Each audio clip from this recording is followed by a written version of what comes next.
Hey folks, welcome back. This is Lucid, and we're jumping back into our game with Late Age Rlyeh. It is turn 18, and this is going to be a one-fer. I got one episode for you. Hopefully it will be kind of short episode. But guys, the luck is on our side. We have found 2 magic sites. We've been pretty darn lucky with magic. We haven't been like insanely lucky with, I mean, we've been pretty friggin' lucky. We haven't found like a game-winning site yet. But it's just been such consistent gym income we've been getting. It's been ridiculous. And then this Kelp Fortress, I mean, guys, it's been pretty good. Now, a lot of what the gym sites we found are like free. You know, they're level 0. You don't have to search for them. But we also got a second statue of basalt. Now, the way this works, I believe, is if this statue is present when the game generates, like if this site is present, I believe you have about a 10% chance to discover it every turn, and indeed we have. So the good things about that are, one, well, this is a super valuable province, so we're glad it's ours. It's 2 earth gems, and we've got another conjuration bonus site. And combined with the fact that we found, I don't know if I talked about it in the last episode, but there were turmoil scales on the throne that we were about to take this turn.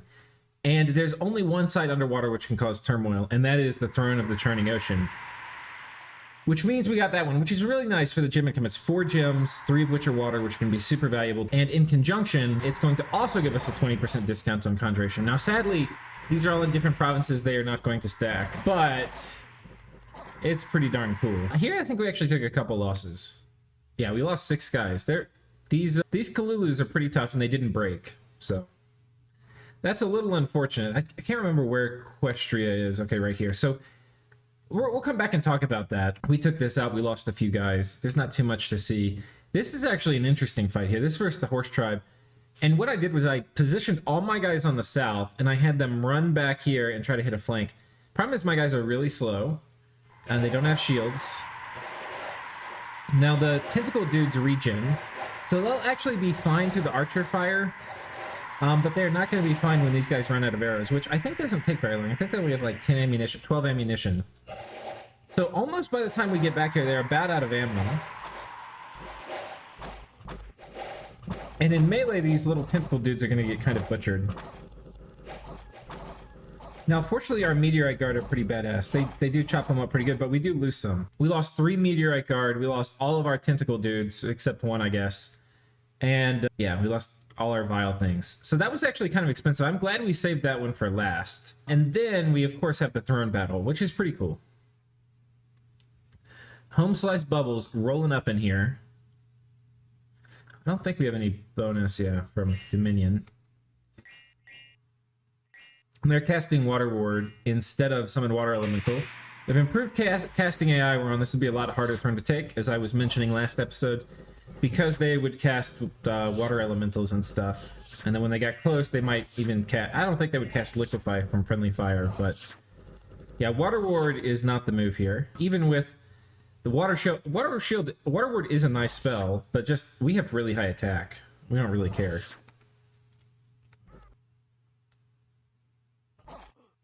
I don't think any of these guys have items, which would have been cool if we got to steal one.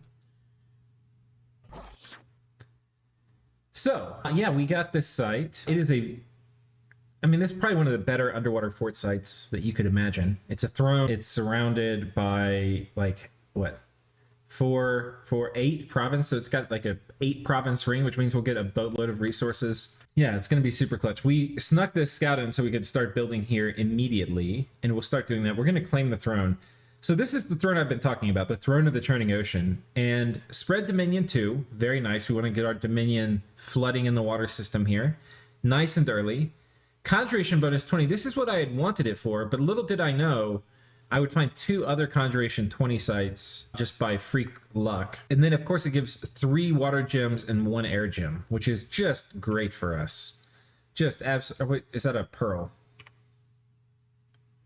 Oh, an air gem. We have to claim it. I was like, why don't I have any air gems if it gives us air gems? We have to claim it first. So, yeah, we're going to claim it this turn. We're going to get that Dom spread. We're going to get the 4 gems from that. I mean, that in some ways is like a capital.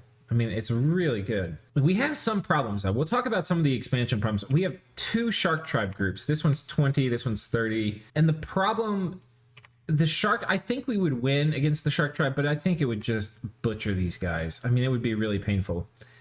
So I think what I want to do, we're recruiting Kalulu here, and I'm leaving behind this commander, and he's going to pick up, it's like, what, 8 or 9 Kalulu. And this guy's coming over here where he's going to pick up some of these idiots. And then we're just going to have a ton of numbers and we'll just smash into them and we'll take what losses we have. But when all this happens, we're probably going to have like 50 something dudes, some of which are going to be our high quality slave guardians. So that is the plan. And yeah, we've got also coming in this turn. These guys are coming over this way, and then they'll be able to clear this out. They'll pick up the 2 Kalulus here, but this is a pretty high quality group. We've got some Meteorite Guard. We've got these guys that are going to hit on a flank. We've got these guys who are basically just like an HP pool that'll keep people from routing if things go sideways. You know, seems pretty legit to me. These guys, we had split this party last turn, and these guys are coming down here where they'll pick up probably some of these idiots and then march over this way. We are having a battle coming up here where we're combining. I had gotten a bunch of these Atlantean militia, and this actually was on the advice from Maryland, who had commented that these guys are actually pretty good unit. Now you look at it, 7 attack, 7 defense, 10 morale, you think they're not very good. And they're not that good, but you can get a lot of them very quickly, and they have these coral tip spears, which are going to do some damage. So we don't want them to we don't want them to immediately die, but having these guys on hold and attack where they're basically on a flank, they'll be kind of an HP sink for the field. And if they're hitting on a flank, they will kill something, and hopefully before they, hopefully they won't even retreat. We're not getting more, but I needed something extra to kick this group up to be strong enough to take this, and that was what we came up with. So next turn, if you think about it, these guys, who we have a fair amount of Mind Blasters, so we should be able to handle 20 Ichthids pretty well. These guys are going to come over, and we're going to have here this squad with a lot of Mind Blasters and these Slave Guardians. Now, depending on how hard this province is, which I can't see, we will either attack it this turn, or not this turn, the turn after, and these guys will move here, and then the following turn they will combine and take out the Turtle Tribe. If this is hard, I may have this group move here, and we'll probably get a bunch of Shark Tribes, and then this group will have to take this, and then this group will take this, and then they'll finish their parade marching southwards through here. But you can see this will probably not be done really until the end of year 2. I mean, this is going to be a very long, slow expansion, but we've got it all cordoned off. It should be out. There's chances other people could try to get here from, the Seahorse, but we pretty well have this on lockdown. So that's good. I can't remember. I probably want to sign a nap with Baratos, and I probably want to sign a nap with Alcara, just to be friendly. They could raid me too. It would actually be really annoying if they started raiding me, because I'm not going to have a fort over here for a while. So that's happening over here. Over here, our fort is almost done. Or not almost done, but it's underway. And this guy, I was a little worried he would die, but he made it with 1 HP left, and he's going to go ahead and build a lab. And we're going to site search here, and then later we'll probably build a temple. Interestingly, we can see Yomi running south through, they're up here on Blandos, and so they have run south, and they are busy raiding Tianchi. So this is a kind of interesting little war. On one hand, I kind of want Tianchi to be able to build up strength to deal with Krieg. And Krieg is already pillaging their own lands. And they're doing this because once they get it to a low enough population, they get like a bonus site, which gives them money and blood slaves and, I don't know, or resources. I don't know. It's a bunch of stuff. But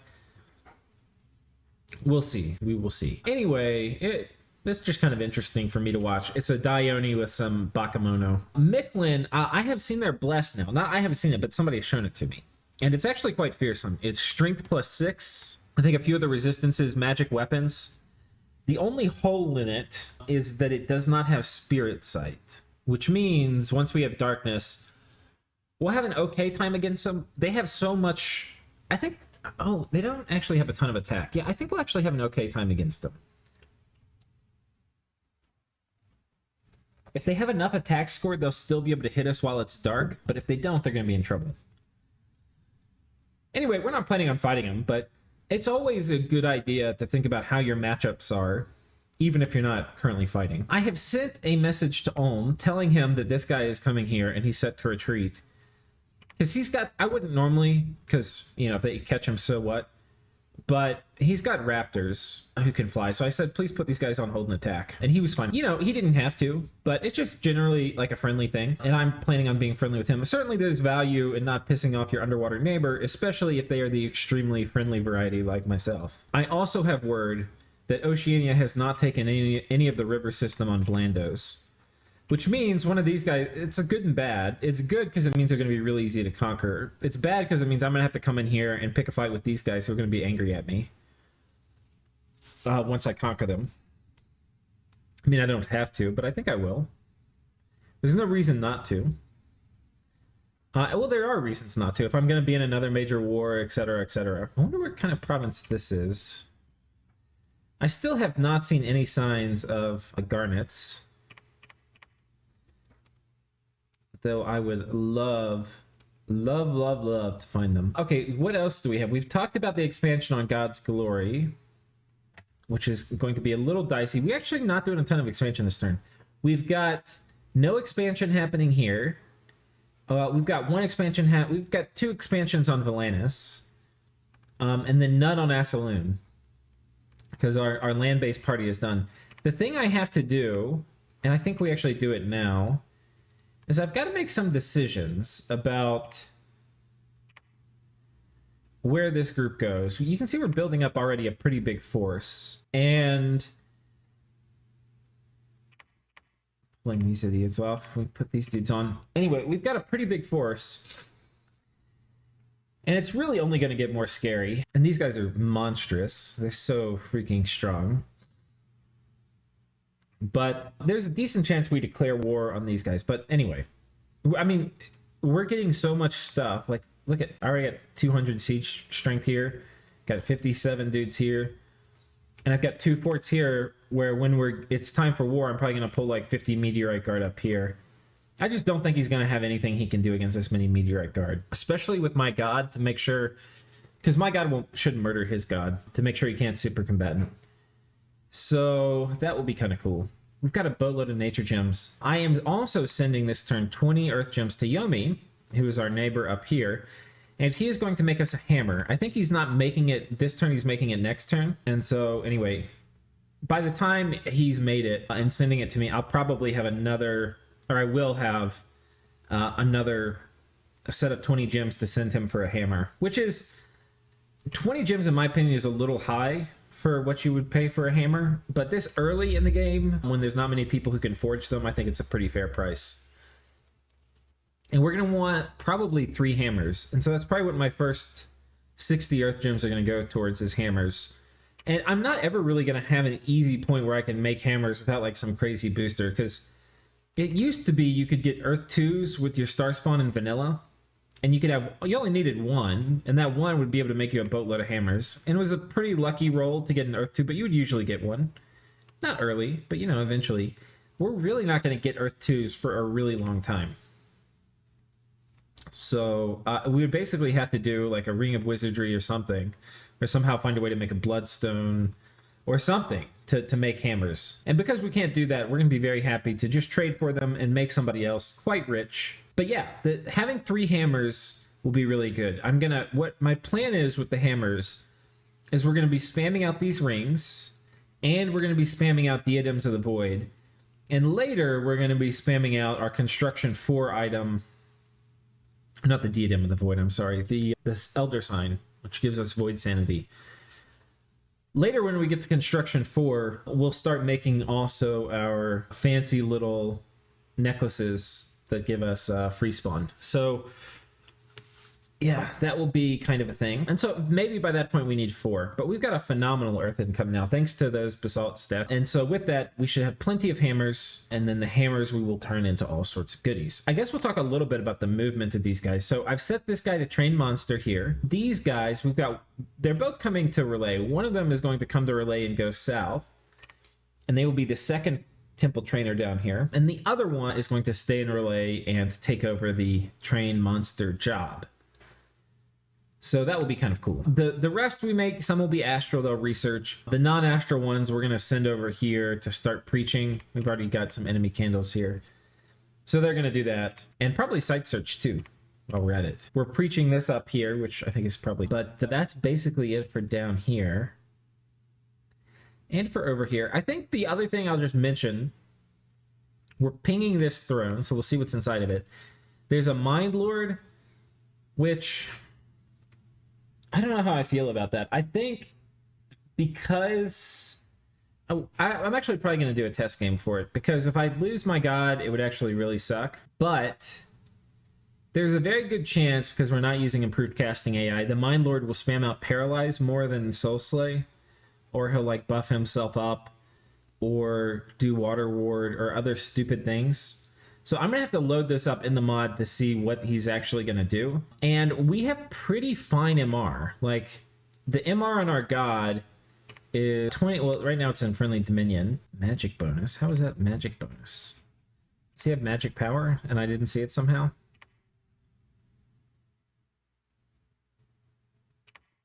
Magic bonus 2. I don't know what that comes from. Anyway... How do I not know where that comes from? Oh well. Anyway, in combat, I think he was 20 MR or something, because we didn't have any Dominion, which is what we'll expect him to be. And then 24, we're going to make him do first cast that resist magic. Yeah, 24 is enough to kind of handle one Soul Slayer. You know, it's not great, but we're not really going to take damage, and we have fear, so there's a very good chance we just fear route all this stuff, especially... if he's sitting here casting Body Ethereal and stuff on his buddies. So we'll see, but this looks like it may be... That's definitely at least a level 2 throne. It may be a level 3 throne. I don't really know what level 3 thrones look like underwater, but yeah, there's a bunch of... Like, God, if it was the Throne of Fortune, that would be awesome. Anyway, we'll just have to see what it is. But yeah. Things going pretty darn tootin' good. Very stoked about getting hammers. That's going to be really important. I really, really, really need to go ahead and get Thistle Maces. Nobody has announced their Construction 4 yet. So, yeah, that's going to be a little bit of a problem. We're going to need that Thistle Mace action. I think what I need to do is just say I'll pay 20 nature for a Thistle Mace in all chat. And hope that will... If I'd like to just get it lined up.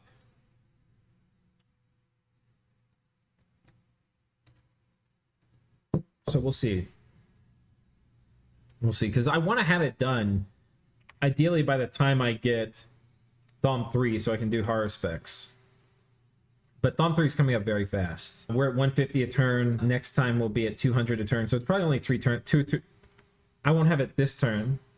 I don't think I'll have it next turn. I'll probably have a turn after.